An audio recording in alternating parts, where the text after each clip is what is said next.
It's that time again as Iron Country brings you the Fishing Hole.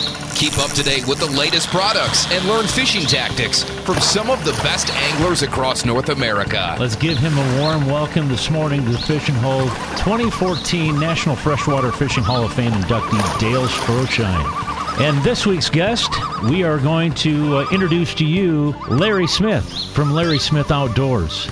We bring you another fantastic guest this week. It's legendary Al Linder on the Fishing Hole. And my pleasure to be here, Jeff. Looking forward to it. Here's your host, Hurricane Jerry. Good morning, Hurricane Jerry with you as we talk fishing here in the State Line area. We do it every Saturday morning right now at 7:20 a.m. here on Iron Country 101.9 and 1490. You can also stream at our big radio app or even just go to our website at ironcountry.fm. Today's show is brought to you by the Rock River Bait Box. Their knowledgeable and experienced staff will help you turn those casts into catches. The Rock River Bait Box, located on Rock River Road in Fort Atkinson, right on the Rock River. Your St. Croix Elite Dealer, Acme Tackle Outlet Store. They also have Old Hickory utility buildings available. And a great assortment of live bait and tackle and a better selection in your big box stores. The Rock River Bait Box in Fort Atkinson. If you're going to do any smallmouth fishing, definitely stock up at the bait box. And you might want to head up, you know what, when we talk Door County smallmouth, but I think a very underrated fishery would be fishing smallmouth at Brian Clairmont on the Menominee River BAC Guide Service. And Brian's with us this morning. And Brian, welcome back. I know we had a few shenanigans the last time you and I talked up at your place, but things have settled down now. So how you been? Shenanigans from BAC? Come on, never. That don't happen. Yeah. Oh, I know better than that. We won't want to go into what actually happened, but yeah, it's. Let's put it this way: I was highly entertained by somebody that I know very well, and he's You should play the turkey call. Yeah. Add it to this. I should. Turkey thing in there. I should pull that up there. Yeah, I don't know. But anyways, people will not believe that it's not a turkey. Yeah, actually, it is a turkey. Yeah, I know. Adam Walton, I tell you what, he's my past co-host. He sounds just like a turkey, and the mannerisms too. He walks around like a turkey too, you know. Well, everybody's complimented on that video so much. They're like, "Wow, he is really, really good." That would be something I'd have to share on my personal Facebook page again. But yeah, maybe I should put it on the Fishing Hole Facebook page with Hurricane Jerry. I could do that, but I think so. He does such a good job. He does. People will be impressed. He is. He can do sirens. He's like the guy on the police academy, that Michael Winslow. He can do everything. Oh yeah, the black guy that can do all the. Yep. Whoop, That's whoop. awesome. You know what I'm talking about. But anyways, let's get serious here. Let's talk fishing. And how are things smallmouth wise, bass fishing on the Menominee River right now, Brian?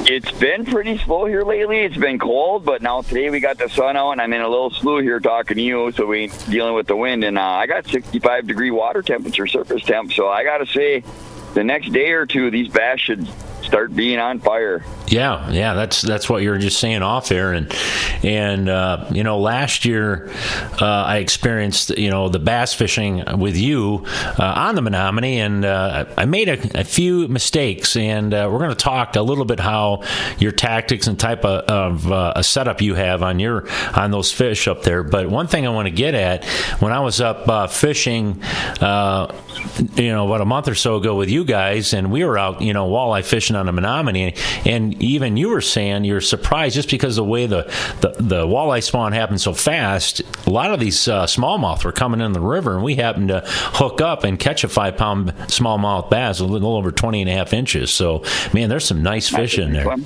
Yeah. Yep, that's nice. There's some dandies in here. Like I said, it started to warm up so fast, and we got a few fish that pulled in, but with that cool spell, I shut them down. But like I said, it should kick up here the next couple of days. Should be on fire. Right. Absolutely. Yeah, absolutely. Let's talk tactics a little bit and the type of line. I mean, you've got different types of setups. Let's talk a little bit about that. And I know you were fishing with Larry, and I was just flabbergasted by how heavy a line you use, and it actually proved me that I should have been using a heavier line, and I lost, at least a 5-pounder, maybe a 6-pounder, a couple of times. So, kind of explain kind of what you do and the type of baits that you're throwing this time of the year. Well, being in a river, we got a little bit of a stained water, so you can get away with a heavier leader. So I run all 20-pound fluorocarbon leaders with a barrel swivel. Mm-hmm. You got current, and that keeps from having line twist. And you can get away with that 20-pound, and that saves a lot of jigs too, because you get stuck, you can bend the hook out, right, bend it back. So, and the more you got your lure in the water, the better your chances are of catching more fish. So. Yep, absolutely. And one thing you've also mentioned too, pound for pound and inch by inch, there ain't nothing better than the smallmouth bass. Absolutely. Can you imagine if a muskie, I got a 56-inch muskie hanging on the wall. Can you imagine if that muskie fought like a smallmouth? Yeah. You'd have to have a 100-pound line to get that thing in. Right. It'd wreck your arms. Right. Yeah, I'm not. Yeah, that's no joke. I mean, anybody that bass fishes, they know that's one of my favorite bass to go after. I mean, yeah, don't get me wrong, I like catching the largemouth here and there, but yeah, for me, when it comes to bass fishing, smallmouth is definitely on my game plan. If I'm going to go, especially river smallmouth, there ain't nothing like catching those river smallmouths. They're stronger in the river because they fight that current all the time, so They seem like they fight harder. Yep, absolutely. Nothing like a bronze back. And I'm a big tube guy. Yeah, you are. We'll mention John Lemmer again, Extreme Plastic. Yep, and those are available at the Rock River Bait Box. Yep, that's awesome. Yep. So yeah, like you said, Extreme Plastics. Some of the plastics that they make, those are definitely available at the Rock River Bait Box. And that's one thing too. The bass fishing up there, a lot of places get overlooked, and I think the Menominee River definitely gets overlooked in the springtime. And how long is this bite going to go on, Brian, say from now until when it kind of starts to peter off a little bit? Well, once they come in and spawn like this, I can catch smallmouth all year long. Oh, no kidding. It depends on where we go. Yeah, when the water warms up, sometimes they kind of diddy mow back out in the lake, but then I'll just jump upriver. Yeah, It shows the area upriver. Yep. Good topwater bites in the middle of summer. July, August. Yeah, we're talking in the fall. We're talking like torpedoes and stuff like that, any type of surface baits? Yeah. Bug, stuff like that. Yeah. Frog, et cetera, et cetera. And actually, I get 3 real good bass bites here a year. I get the one in the spring here coming up right now when they're spawning. Right. And then usually that first week in July or second week in July when it gets really hot. Yep. By the mouth is really good. And then you get towards September, October, and all the fish upriver come back to that deeper water for winter.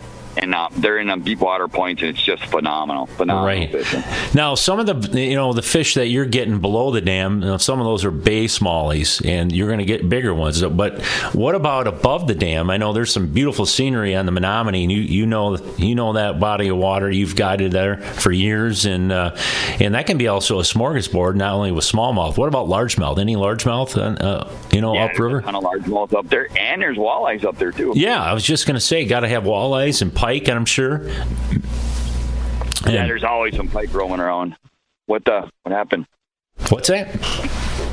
Oh, you missed a fish? Oh, I'm actually guiding while I'm talking to you. Yeah, you're always on the water, that's for sure. Last time, you caught 2 or 3 walleyes, so yeah. Yeah, I did. That was kind of cool. I was hoping we were going to get a bass here. I told these guys that you're not fishing hard enough, Bill. I got to yell at them. Yeah. Can't catch any fish unless you got lines in the water, guys. Get it, get that. I got dirty luck. Yeah, get that line in the water. We want BAC doing some, we need Clairmont doing some play-by-play here, No, yeah. But anyways, like you said, too, that bite, you have 3 bites, and you were telling me that fall bite can be just absolutely phenomenal. That fall bite is just as good as this spring bite when it's going. Yeah, and you're talking numbers, too, not just size, but numbers. Yes. That's one. And like I said, when you get them before they spawn, they're just, big, plump big, plump, fat girls. Right, That's what I right. like. Yeah, right. Oh, yeah. Definitely. Yeah, no kidding. It's kind of like the walleye spawn. We're catching those pre-spawn walleyes. Mm-hmm. As soon as they spawn, they get skinny. So you kind of, I shed just a little bit of a tear after they lose all them eggs. Right. Yeah. What is the population? I mean, from let's rate it 1 to 10 when it comes to, say, the smallmouth on the lower part of the Menominee from the dam up to the bay. What would you say, population wise? Is it pretty up there, 7, 8, 10? Or?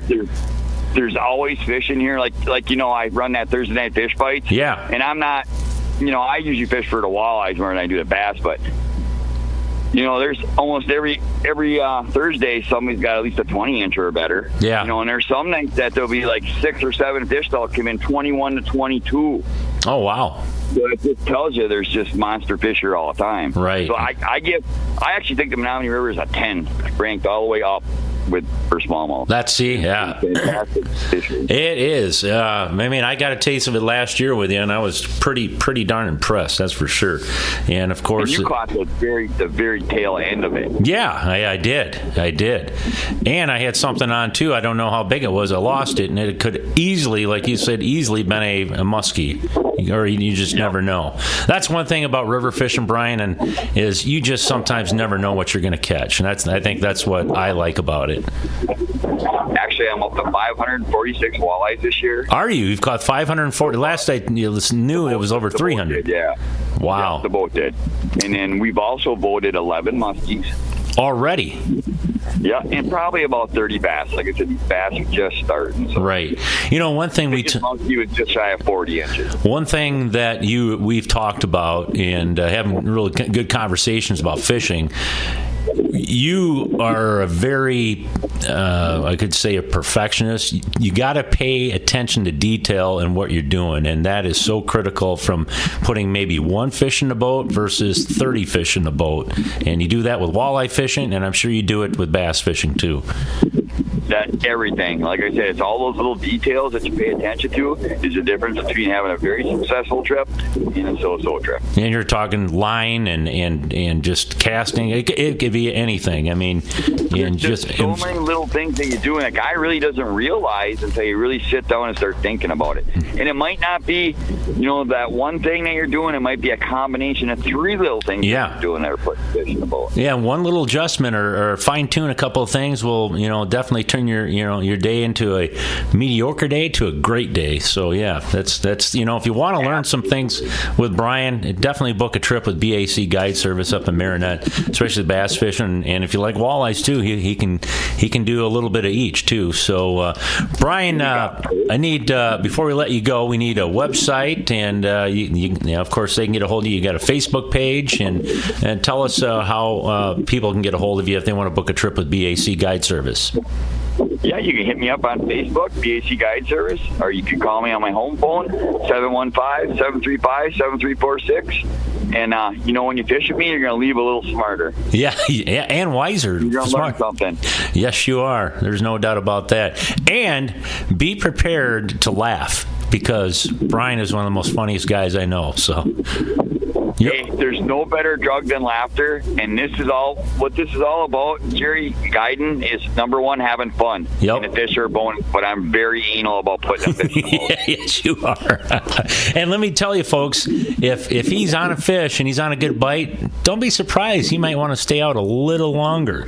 But there's no quitting this guy. Yeah, absolutely. Yeah, no kidding. And there ain't, and you definitely show passion too.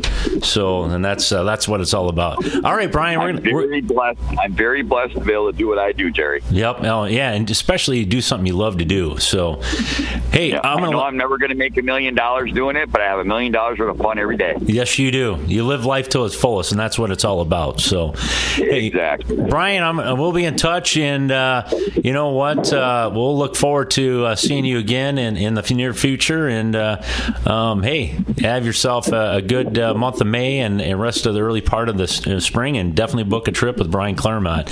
And tell Larry I said hi, too, because he's on the agenda.